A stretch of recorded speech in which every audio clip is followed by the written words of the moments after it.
आपका फॉर्मूला है 10 into A into D by W. अब आप निकाल दो मोलरिटी 10, ए का मतलब weight of solute, weight of solute कितना है 10, यहाँ पे 10 रख दो। डेंसिटी का मान कितना है 1.2, 1.2 रख दो। डब्ल्यू का मतलब molecular weight of solute, solute का मॉलिकुलर वेट कितना होगा 180, क्योंकि सॉल्यूट क्या है ग्लूकोज, ग्लूकोज का मॉलिक्यूलर वेट 180। इसको सॉल्व कर देंगे मोलारिटी निकल जाएगा। नहीं तो इस क्वेश्चन में आपको मोलालिटी निकालना था और मोलारिटी निकालना था। समझ में आया? बना के लाए हैं लोग?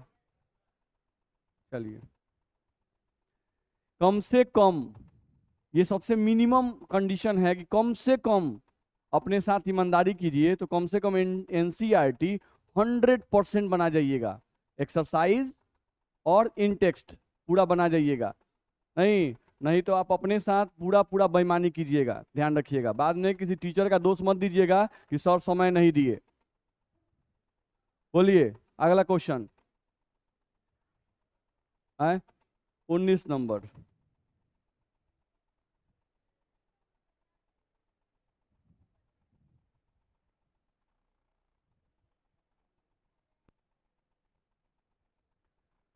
क्वेश्चन नंबर 19, ए सॉल्यूशन कंटेनिंग 30 ग्राम नॉन वोलेटाइल सॉल्यूट एग्जैक्टली इन 90 ग्राम वाटर, ठीक है, has a vapour pressure of 2.8 kilo pascal. देखा जाए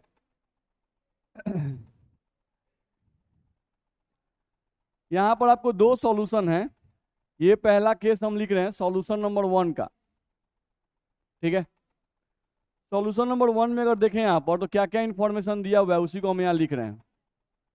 देखो तो क्या लिखा हुआ है 19 में, ए सॉल्यूशन 30 ग्राम, ए सॉल्यूशन कंटेनिंग 30 ग्राम नॉन वोलेटाइल सॉल्यूट, यानी वेट ऑफ सॉल्यूट इसमें दिया हुआ है, इस सॉल्यूशन में वेट ऑफ सॉल्यूट दिया हुआ है जो कि आपको लिखा हुआ है 30 ग्राम, ठीक है। फिर आप देखोगे तो लिखा हुआ है वेट ऑफ सॉल्वेंट, यानी वेट ऑफ वाटर भी दिया हुआ है इसमें, आपको दिया हुआ है वेट ऑफ वाटर 90 ग्राम, 90 ग्राम दिया हुआ है, ठीक है। ये बोल रहा है कि 90 ग्राम वाटर में 30 ग्राम सॉल्यूट हम डालते हैं, तो जो वेपर प्रेशर है, vapour pressure of 2.8 kilo pascal, नहीं तो सॉल्यूशन का वेपर प्रेशर दे दिया हुआ है, वो कितना दे दिया हुआ है 2.8 किलो पास्कल, ठीक है। सिंपल क्वेश्चन है, क्या बोला कि 90 ग्राम वाटर में 30 ग्राम सॉल्यूट डालते हैं तो सॉल्यूशन का वेपर प्रेशर कितना है 2.8 किलो पास्कल, ये तुमको दिया हुआ है। अब एक सेकेंड सॉल्यूशन तुमको दिया गया, उसका भी केस तुमको यहां पर दे दिया हुआ है, क्या दिया हुआ है उसको देख लो। ये आ गया सॉल्यूशन नंबर 2, इसके बारे में क्या दिया उसको पढ़ते हैं। लिख रहा है further 18 gram water is then added to the solution, यानी यहां पर वाटर पहले कितना है 90 ग्राम, अब कह रहा है कि इसी में 18 ग्राम पानी और डाल दिए, नहीं तो 18 ग्राम पानी और डाल देंगे तो अब वेट ऑफ सॉल्वेंट कितना हो जाएगा, वेट ऑफ सॉल्वेंट यहां निकालोगे तो पहले था 90 और 90 में 18 ग्राम और डाल दिया गया तो कितना हो गया 108 ग्राम होगा ना जी, इतना में दिक्कत, ठीक है। चलो then added the solution the new vapour pressure, तो यहाँ पर new vapour pressure of solution यानी पीएस का जो वैल्यू आया वो बोल रहा है कि 2.9 किलो पास्कल हो गया, 2.9 किलो पास्कल हो गया। इसमें सिर्फ वाटर डाला है, तो वाटर डालने से वेट ऑफ सॉल्वेंट बढ़ गया, 90 से कितना हो गया 108।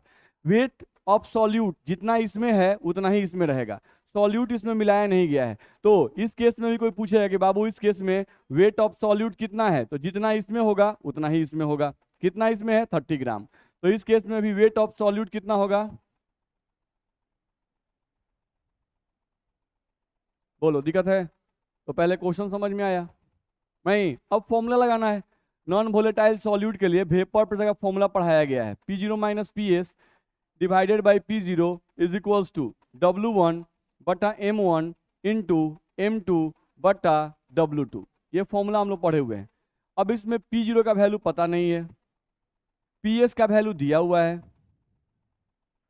पी जीरो का वैल्यू पता नहीं है, W1 सॉल्यूट का वेट कितना दिया हुआ है 30, divided by molecular weight of solute, तो मॉलिकुलर वेट सॉल्यूट तो दिया ही नहीं है, ना सॉल्यूट का नाम दिया है, नाम देता हूँ ना मॉलिकुलर वेट निकलता, तो नाम दिया नहीं है तो ये M1 रह गया, इनटू M2 यानी मॉलिकुलर वेट ऑफ सॉल्वेंट, तो सॉल्वेंट है कौन, वाटर, वाटर का मॉलिकुलर वेट कितना 18, और W2 यानी गिवन वेट ऑफ सॉल्वेंट कितना दिया हुआ है 90, कर दिए।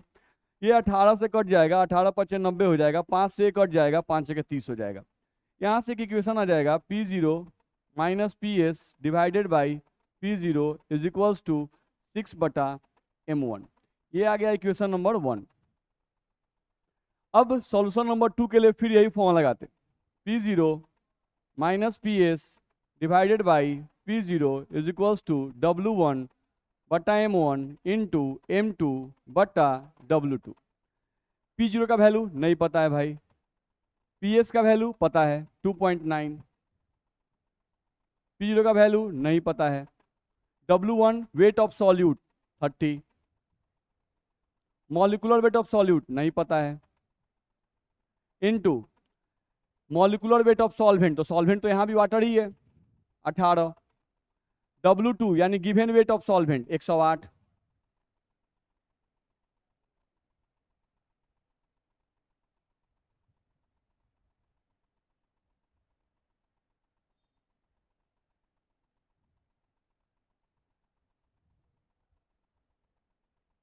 तो यहाँ से दो इक्वेशन फॉर्म होगा, नहीं यहाँ पर हम लोग PS लिख दिए ना,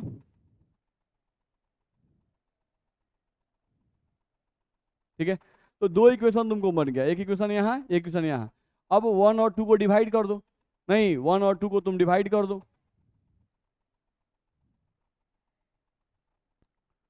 यहाँ लिख दें 1 divided by 2, P0 minus PS का वैल्यू फर्स्ट केस में 2.8 था, बट्टा में P0, यहाँ डिवाइड करो पलट जाएगा, P0 ऊपर चल जाएगा, P0 माइनस 2.9 आएगा ना, ठीक है।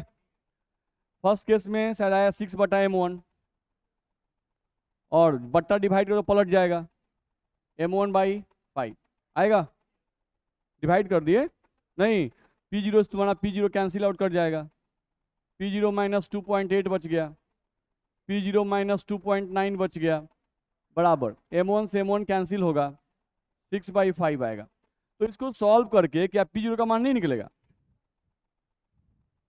निकलेगा ना, और जब P0 का मान निकल गया तो किसी इक्वेशन 1 या इक्वेशन 2 में P0 का मान रख दो, और रख के क्या तुम M1 का मान नहीं निकाल सकते हो, निकाल सकते हो, बन जाएगा, देख लो कहीं दिक्कत तो पूछो।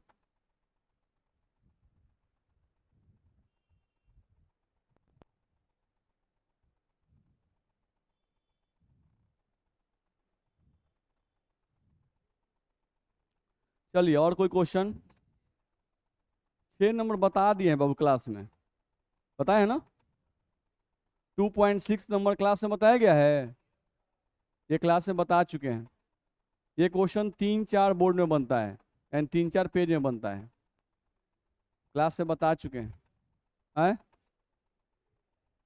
क्या चीज है,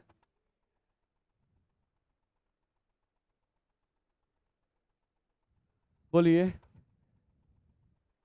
37,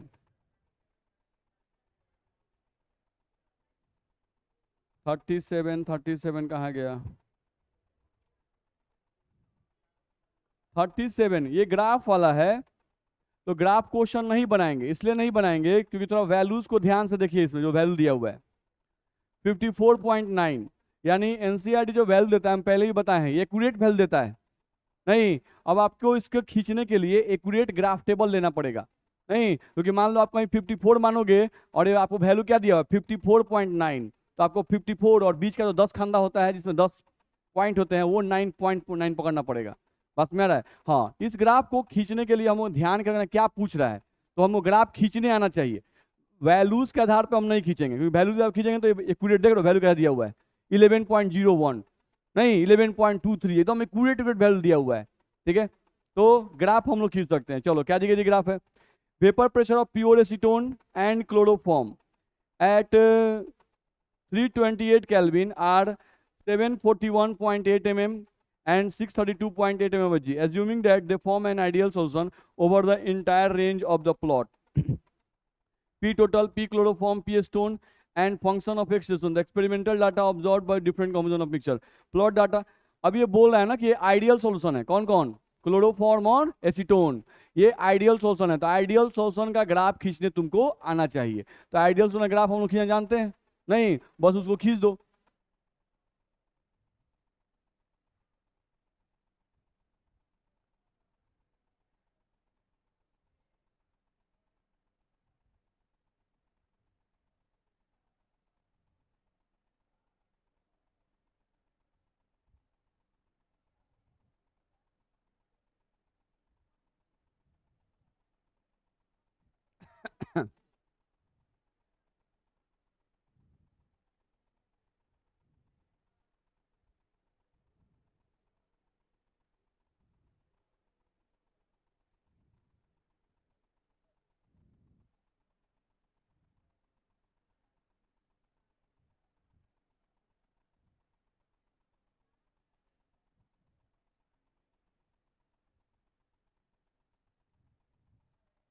एक ये वाला मानेंगे क्लोरोफॉर्म का,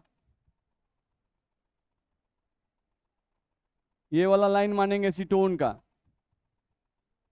और ये वाला लाइन मानेंगे सॉल्यूशन का. बात समझ आ रहा है? और इसको हम ऐसे रिप्रेजेंट करेंगे. एक्यूरेट वैल्यू के साथ खींचना है तो वही ग्राफ टेबल लो और ग्राफ टेबल में बैठा बैठा खींचो. नहीं तो हम एक्यूरेट खींचना भी आपको थोड़ा थोड़ा वैल्यू ये वाला मान के नहीं बताए थे, हम 4-5 मान के वैल्यू खींचना बताए थे. बस में रहता, आप ऐसे मान के खींच सकते हो. यहाँ पर आओ, ये बी ग्राफ है, P0 क्लोरोफॉर्म, ये क्लोरोफॉर्म होगा. P0 ये एसीटोन होगा. एक मिनट, ये हम लोग का गया है क्लोरोफॉर्म. XB बराबर 0. इस पॉइंट पर हम लोग का ये क्लोरोफॉर्म का है, तो यहाँ पर X क्लोरोफॉर्म का वैल्यू 0 होगा और यहाँ पर X एसीटोन का वैल्यू 1 होगा. इस पॉइंट पर आएंगे तो X क्लोरोफॉर्म यानी CHCl3 का वैल्यू जो होगा 1 होगा और X एसीटोन का वैल्यू 0 होगा. ठीक है, ये हम लोग को ध्यान रखना है. तो ये हम लोग कर सकते हैं इस तरह से.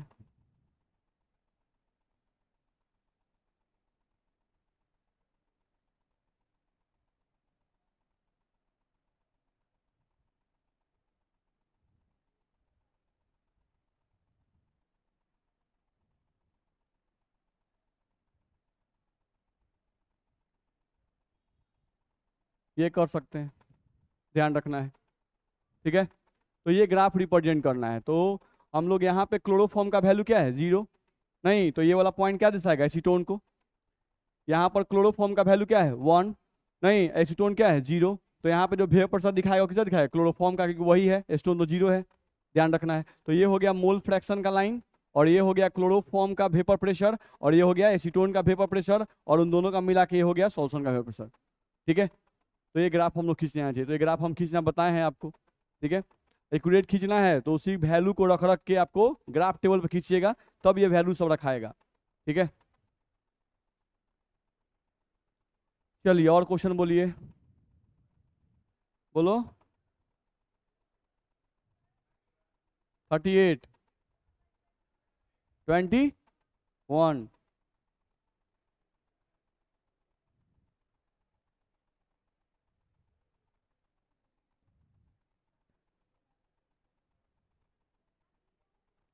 देखा जाए question number 21. Two elements A and B form compound formula having AB2 and AB4 when dissolved in 20 gram. देखा जाए, ध्यान से देखो. यहाँ एक बर्तन लिया गया है. इस बर्तन में पहले सॉल्यूशन 1 है ये. तो इसमें तुमको दिया हुआ है बेंजीन, कितना दिया हुआ है? 20 ग्राम बेंजीन. 20 ग्राम बेंजीन दिया गया है. ठीक है, और इसमें तुमको डाला गया है 1 ग्राम AB2. इसमें तुमको डाला गया है 1 ग्राम Ab2 क्या है बाबू? सॉल्यूट। और ये बेंजीन क्या है? सॉल्वेंट। ठीक है, तो 20 ग्राम बेंजीन में 1 ग्राम Ab2 डाल दिया गया। ठीक है, तो बोल रहा है कि 20 ग्राम बेंजीन में जब 1 ग्राम Ab2 तुम डालते हो नहीं, तो फ्रीजिंग पॉइंट जो है वो 2.3 केल्विन से डिक्रीज कर जाता है।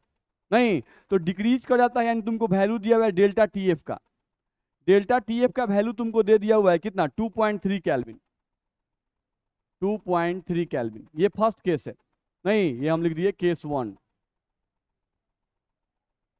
ये फर्स्ट केस हो गया जो तुमको दिया हुआ है। सेकेंड केस में आ जाओ।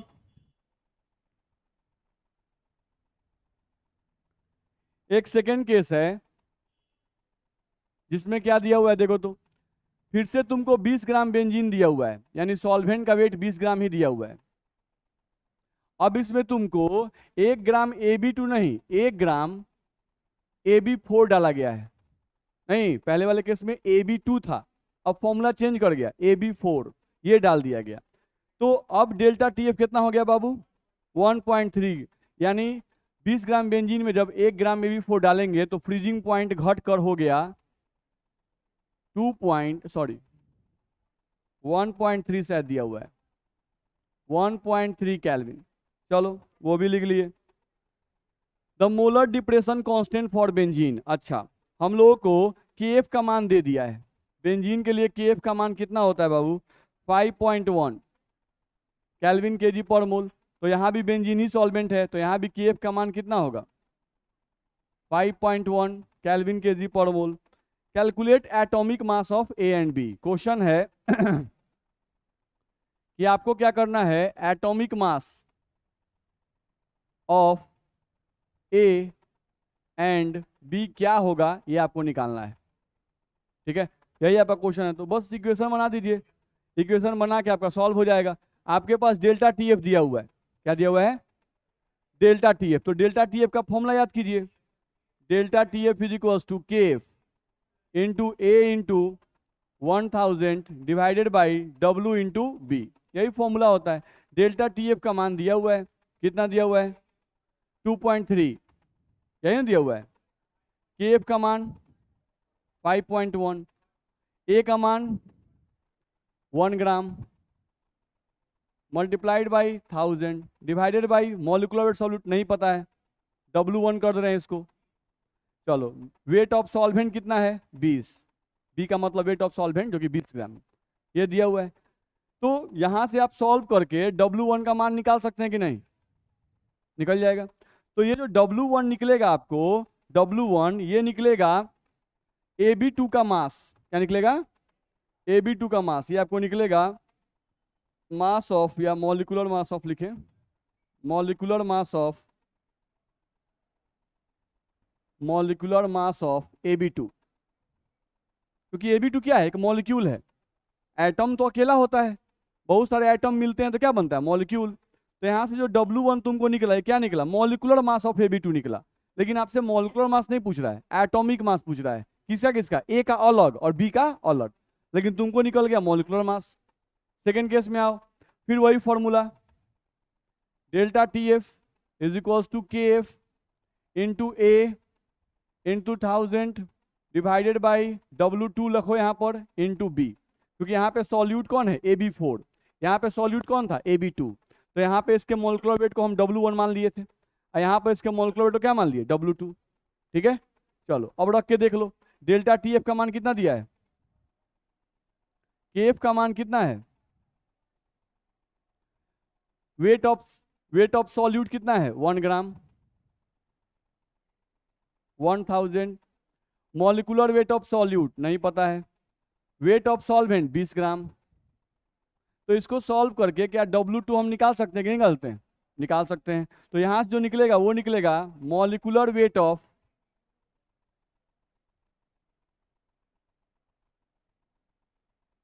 Ab4। तो कोई निकाले हैं इसका वैल्यू? बताइए कितना आया है, अगर निकाले हैं तो बताइए।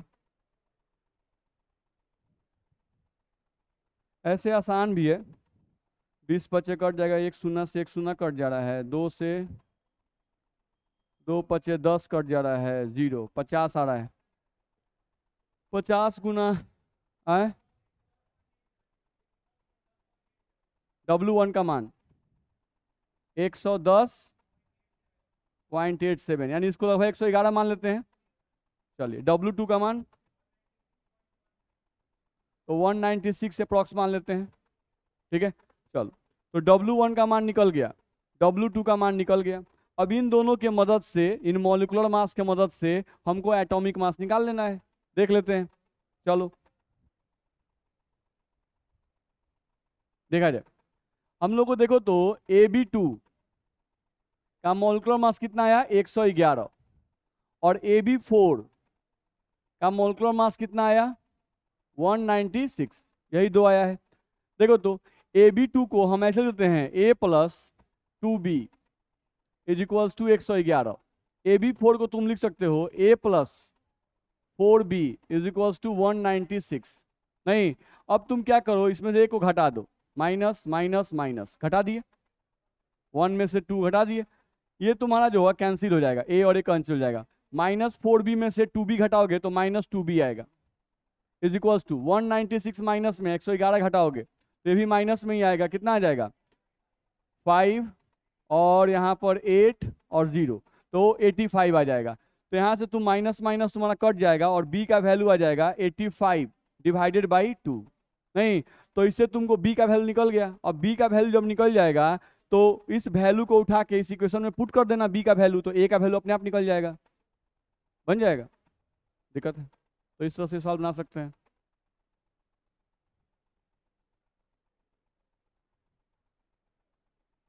चलिए आगे बढ़े हम लोग।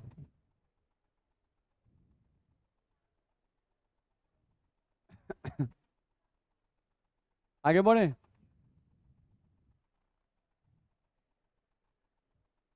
चलिए क्वेश्चन नंबर 38।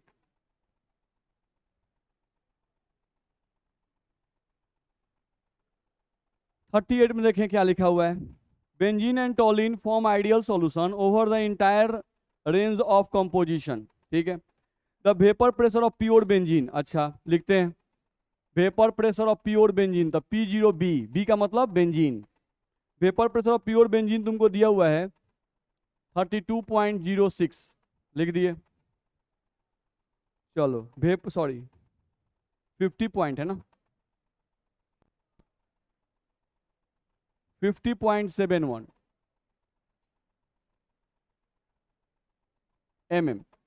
चलो भाई, एंड प्योर टॉलिन का वेपर प्रेशर दिया हुआ है, यानी P0T का मान दिया हुआ है, T का मतलब टॉलिन, इसका मान दिया हुआ है 32.06 mm, ये दे दिया हुआ है। Calculate the mole fraction of benzene in vapour phase.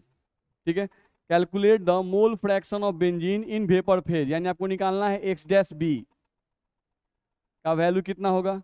Calculate the mole benzene in vapour phase if 80 gram benzene is mixed with 100 gram of toluene. नहीं, मास ऑफ बेंजीन दे दिया हुआ है मास ऑफ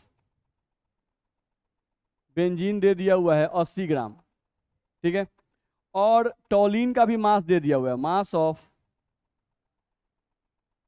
टोलवीन आपको दे दिया हुआ है, वो दे दिया हुआ है कितना 100 ग्राम। ठीक है, इतना इंफॉर्मेशन आपके पास है और आपको बोल रहा है कि mole fraction of benzene in vapour phase निकालना है। कुछ नहीं है, सिंपल, बस रखते जाइए, आसानी सब बन जाएगा। देखा जाए, बेंजीन और टोलिन है, आइडियल सॉल्यूशन फॉर्म कर रहा है। नहीं तो ध्यान समझते हैं।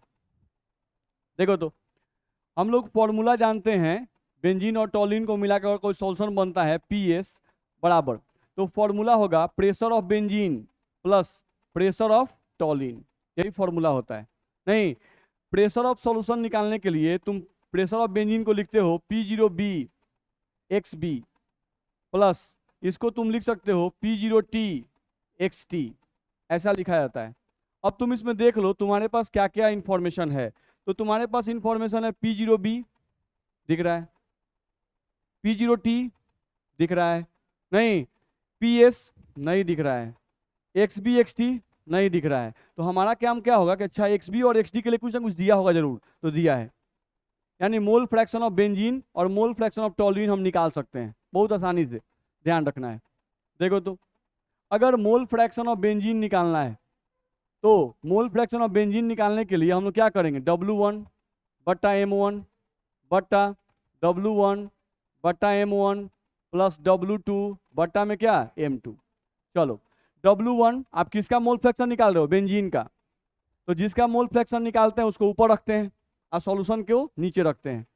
तो ऊपर आ गया W1, तो चलो W1 रखो, इसमें से खोज लो W1 कौन है तुम्हारा, नहीं मास ऑफ बेंजीन कितना है 80, तो मास ऑफ बेंजीन तुमको W1 का मान कितना आ गया बाबू 80 बट्टा M1 का मतलब होता है मॉलिक्यूलर मास ऑफ बेंजीन, तो molecular mass of benzene, benzene का फॉर्मूला होता है 66H6, तो इसका जो मास निकाल दो 62 72 और 6 78, नहीं तो यहां पर तुम रखोगे M1 का मान 78 डिवाइडेड बाई, फिर तुम्हारा आ जाएगा 80 बटा 78, फिर तुम्हारा प्लस में आएगा। अब W2 का मतलब होगा वेट ऑफ टॉलिन, तो वेट ऑफ टॉलिन शायद दिया हुआ है 100, तो उसको तुम यहाँ पे रखोगे 100 और डिवाइडेड बाई, अब तुमको रखना है M2 का मतलब हुआ मॉलिक्यूलर मास ऑफ टॉलिन, तो टॉलिन का फॉर्मूला होता है C6H5CH3, ध्यान रखना, ऐसा हम लोग पहले ही बताए हैं क्वेश्चन सॉल्व कराते समय।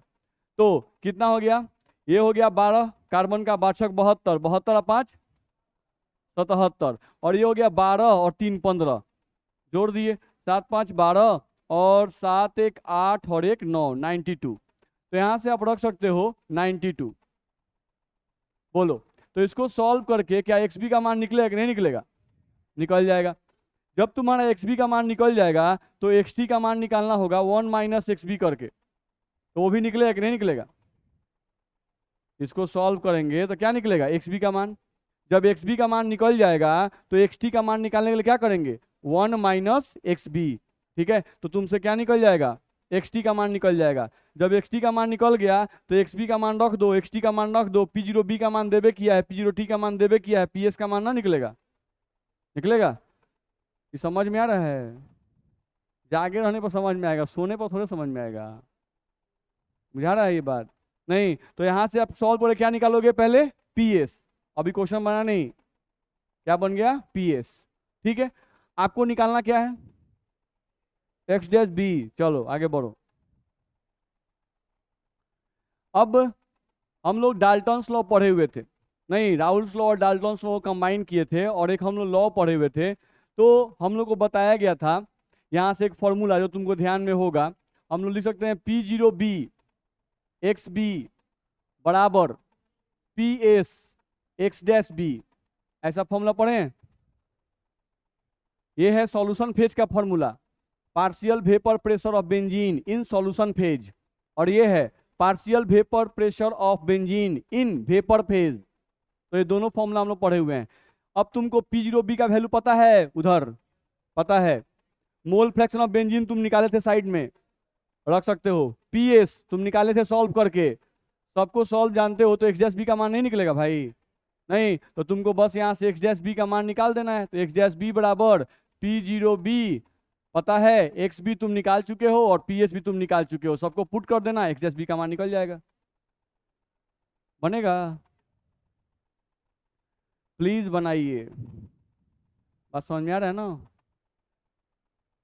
फिर बाद में रोइएगा एग्जाम के समय कॉन्शस होके भी आप कुछ नहीं कर पाइएगा, ध्यान रखिएगा, एग्जाम के समय कितना भी कॉन्शस रहिएगा कुछ नहीं कर पाइएगा, सिलेबस बहुत बड़ा है, ध्यान रखिए, इसलिए अभी से ही आपको कॉन्शस रहना पड़ेगा।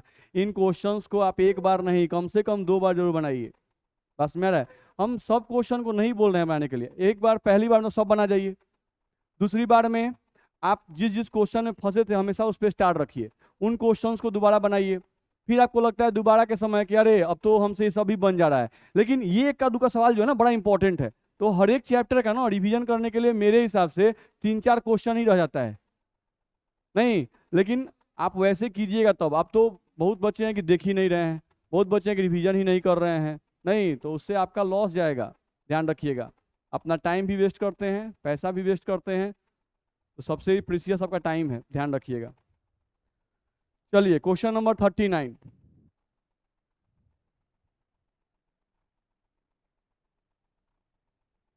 अभी आपके पास सब कोई अवेलेबल है, समझ में आ रहा है ना, एग्जाम के समय घबरा जाइएगा, कोई अवेलेबल नहीं भेटाएगा, आप ही को एग्जाम देना है। चलिए, the air is a mixture of number of gases, ये बोल रहा है कि एयर जो है वो बहुत सारे गैसेज का मिक्सचर है भाई, सही बात है। The major components are oxygen and nitrogen with approximate proportion of 20% and is to 79%। Oxygen और नाइट्रोजन, ये दो गैस जो हैं वो एयर के मेन कंपोनेंट हैं, जिनका कंपोजिशन दिया हुआ है, ये दिया हुआ है 20% और ये दिया हुआ है 79%, यही दिया हुआ है। By volume at 298 kelvin, the water is in equilibrium with air at A pressure of 10 atm। यहाँ पे प्रेशर का वैल्यू दिया हुआ है, वो दिया हुआ है 10 atm का, ठीक है। चलो, at 298 kelvin if the Henry law constant for oxygen, oxygen के लिए केएच का मान दिया हुआ है, वो कितना दिया हुआ है बाबू? Henry law constant for oxygen nitrogen, oxygen के लिए दिया हुआ है 3.30 इंटू 10⁻⁷, 3.30 इंटू 10⁻⁷, ये तुमको वैल्यू दिया हुआ है, ठीक है। और नाइट्रोजन के लिए भी दिया हुआ है शायद 6.51 इंटू 10⁻⁷ mm, ये दिया हुआ है। Calculate composition of this gases in water, नहीं तो बात समझ लो, क्वेश्चन को क्या बोल रहा है। एक बर्तन है, इस बर्तन में पानी है, इस बर्तन में पानी है, ठीक है। अब इस बर्तन में तुम्हारे पास O2 गैस भी है और N2 गैस भी है, दोनों गैस है। और इन दोनों गैसेस को अगर हमको पानी में घुलाना है तो हमको क्या करना पड़ेगा? इन गैस पे प्रेशर लगाना पड़ेगा, नहीं तो इन गैस पे प्रेशर लगाया गया, वो प्रेशर कितना लगाया गया? 10 atm का प्रेशर लगाया गया, ठीक है। तो 10 atm का प्रेशर लगाते हैं, नहीं ऑक्सीजन ने केएच का मान दे दिया, नाइट्रोजन ने केएच का मान दे दिया, तो बताओ 10 atm प्रेशर लगाने पर कितना ऑक्सीजन गैस इसमें घुल जाएगा और कितना नाइट्रोजन गैस इसमें घुल जाएगा? समझ में आ रहा है? क्वेश्चन पहले समझ में आया? बर्तन है, पानी है, नहीं और हमको क्या घुलाना है? ऑक्सीजन और नाइट्रोजन को इसमें घुलाना है। तो गैसेस जो होते हैं वो आसानी से घुलते नहीं हैं, उनको घुलने के लिए प्रेशर लगाना पड़ता है। प्रेशर कितने का लगाया गया? 10 atm का। तो अगर 10 atm का प्रेशर लगाएंगे तो बताना है कितना ऑक्सीजन घुल जाएगा और कितना नाइट्रोजन आपका घुल जाएगा, ठीक है। तो सबसे पहले ये बात समझो कि इसका परसेंटेज कितना दिया हुआ है? 20%, नहीं और टोटल प्रेशर कितना? टोटल प्रेशर कितना है? 10, नहीं तो टोटल प्रेशर में कितना हिस्सा प्रेशर ऑक्सीजन पे लगेगा, ठीक है। तो हम सबसे पहले निकालना चाहते हैं प्रेशर ऑफ ऑक्सीजन, तो हम कर रहे हैं क्या? 10 atm का 20% निकाल दिए। कितना निकाल दिए? 10 atm का 20%। तो क्या होगा? एक शून्य से एक शून्य जाएगा, एक शून्य से एक शून्य जाएगा, कितना हो गया? 2 atm। क्या आ गया बाबू? 2 atm। यानी कि जो 10 atm का प्रेशर लग रहा है उसमें से 2 atm का प्रेशर किस पे लग रहा है? ऑक्सीजन पर, नहीं क्योंकि उसका परसेंटेज कम है, ध्यान रखना है। नहीं हम यहां आ जाएं, प्रेशर ऑफ N2, तो प्रेशर ऑफ N2 आप क्या करोगे? 79, 10 atm का 79%, 10 atm का 79%, तो क्या होगा? 0 0, क्या आ जाएगा? 7.9 atm। तो प्रेशर ऑफ O2 निकल गया, प्रेशर ऑफ N2 निकल गया। अब आ जाओ, तुम हेनरी का फॉर्मूला पढ़े हो बाबू? नहीं, अगर हम प्रेशर ऑफ O2 का फॉर्मूला लिखे तो PO2 बराबर KH और मोल फ्रैक्शन ऑफ O2, ऐसा कह सकते हैं, ठीक है। अब प्रेशर ऑफ O2 तुमको पता है कितना है? 2 atm, तो 2 लिख दो। KH का वैल्यू ऑक्सीजन का दिया हुआ है, नहीं दिया है क्या? 3.30 इंटू 10⁻⁷, 3.30 इंटू 10⁻⁷। हाँ एक बात ध्यान रखना, mm में दिया है, ये प्रेशर कौन सी में है? एटीएम में। तुम्हारा यहाँ जो प्रेशर कौन सी में आया? एटीएम में आया। और यहाँ पर केएच का वैल्यू तुमको कौन सी में दिया है? कहाँ गया? एमएम में दिया है ये वाला। तो बाबू एमएम को एटीएम में बदल लेना होगा, तो एमएम को एटीएम बदलने के लिए 760 से डिवाइड करते हैं। कितना से?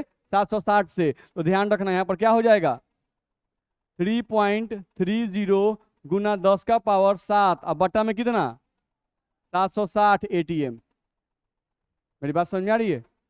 कर सकते हैं ना, क्योंकि हम लोग को बताया गया ऐसा 760 mm बराबर 1 एटीएम होता है, बताया गया है ना? नहीं, 760 mm बराबर 1 एटीएम होता है, तो इतना mm बराबर कितना एटीएम होगा, तो डिवाइड कर देंगे। समझ में आ रहा है? नहीं तो आपको इसको एटीएम बदल देना है, इसको भी एटीएम में बदल देना है। कैसे बदलेंगे, इसको भी 760 से डिवाइड कर देंगे, तो ये भी क्या आ जाएगा, एटीएम में। चलो तो यहाँ पे हम लिखेंगे divided by 760 mole fraction of O2। तो तुमको निकालना क्या है, मोल फ्रैक्शन ऑफ O2 निकालना है बाबू। तो वो क्या आ जाएगा, इसको इधर भेजो, 2 गुना में 760 डिवाइडेड बाई 3.30 मल्टीप्लाइड बाई 10 का पावर 7। तो इसको सॉल्व करोगे तो क्या मोल फ्रैक्शन का मान नहीं निकल जाएगा, वही तो निकालना है। सेकेंड केस में आ जाओ, प्रेशर ऑफ N2 बराबर, फॉर्मूला वही है KH mole fraction of N2। तुमको निकालना क्या है, मोल फ्रैक्शन ऑफ N2। तो कैसे निकलेगा, प्रेशर ऑफ N2 और बट्टा में KH ऑफ N2। तो प्रेशर ऑफ N2 का मान 7.9, तो 7.9 रखो, बट्टा में KH का मान N2 के लिए 760 को ऊपर भेज दो और उतार दो, 6.51 गुना 10 का पावर। समझ में आया? बनेगा? तो इस तरह से ये क्वेश्चन भी हम लोग बना सकते थे। तो ये आपका था 39 नंबर क्वेश्चन। चलिए 40 बताना है, क्वेश्चन नंबर 40, क्वेश्चन नंबर 40 बताना है, नहीं बनाए? चलिए बता देते हैं, अभी आगे बढ़े ना।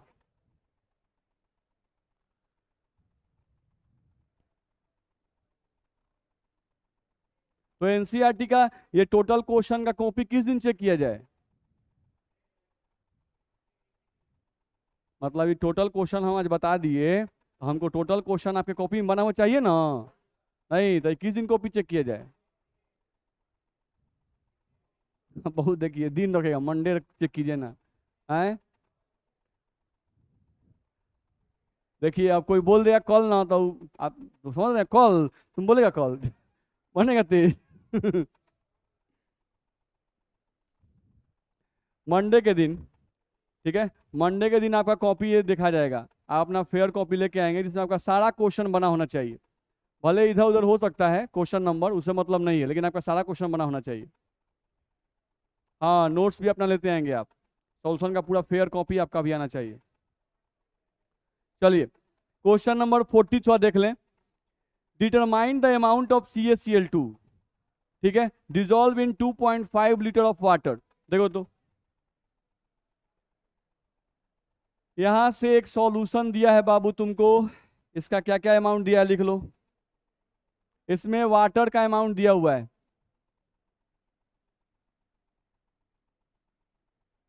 वाटर दिया हुआ है 2.5 लीटर, ठीक है।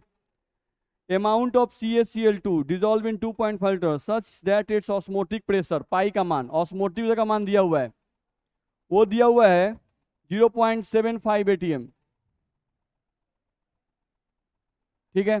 टेम्परेचर दिया हुआ है 27 degree Celsius,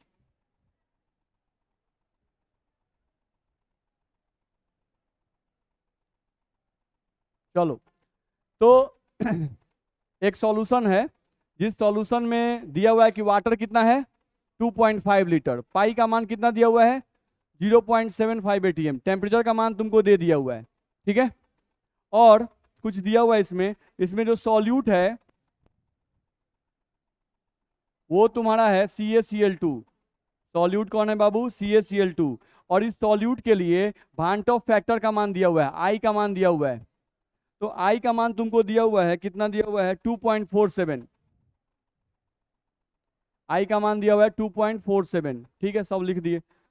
determine the amount of solute, तो इसे बोल रहा है कि बताओ इसमें कितना सॉल्यूट घुलाया गया होगा, यानी आपको निकालना है मास ऑफ CaCl2, यही आपको निकालना है कि इस 2.5 लीटर में कितना मास CaCl2 का मिलाया गया कि ऑस्मोटिक प्रेशर इतना हो गया।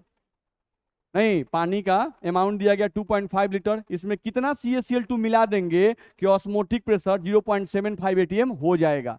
तो ऑस्मोटिक प्रेशर का फॉर्मूला हम लोग जानते हैं, pi is equals to i गुना W बटा MV RT, जानते हैं?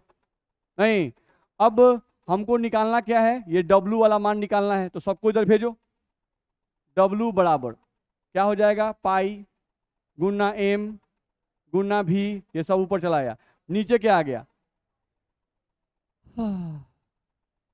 I Guna R Guna T। W बराबर पाई का मान अब खोजो, कहीं दिया हो, 0.75। मॉलिक्यूलर मास ऑफ सॉल्यूट, तो सॉल्यूट का फॉर्मूला जरूर दिया होगा, CaCl2 मॉलिक्यूलर मास कैल्शियम का 40, 35.5 मल्टीप्लाइड बाई 2 71, 111, तो यहां रख दो 111। वॉल्यूम खोजो, इसमें वॉल्यूम कहीं दिया होगा जरूर, वॉल्यूम दिया है 2.5 litre, 2.5 litre divided by I का मान भी दिया गया होगा 2.47। आर का मान जानते हैं हम लोग, टेम्परेचर भी दिया हुआ है 300 केल्विन। तो सॉल्व करके W का मान निकाल सकते हैं, दिक्कत है कुछ नहीं है। चलिए और कौन बताएं, बन गया है? तो और कोई पूछना हो तो बोलें, कोई और क्वेश्चन अगर हो तो बोलें। तो सॉल्यूशन चैप्टर हम लोग ख़त्म कर लिए और सॉल्यूशन चैप्टर का प्रॉब्लम भी ख़त्म कर लिए। नहीं, पूरा पूरा टाइम आप लोग को दिया गया ना, इसमें मेरा कोई दोस्त नहीं है। चलिए कल से नया चैप्टर स्टार्ट करेंगे, इलेक्ट्रोकेमिस्ट्री पहले पढ़ेंगे, सॉल्यूशन से जुड़ा हुआ है, तो पहले इलेक्ट्रो खत्म करेंगे और इलेक्ट्रो के बाद फिर सॉलिड और तब सरफेस। सरफेस तो टोटली थ्योरेटिकल है, ठीक है? तो नहीं, केमिकल काइनेटिक्स भी है ना, हाँ। तो इलेक्ट्रो छोटा चैप्टर है, वो पहले स्टार्ट करते हैं। ले लो बाबू तुम अपना।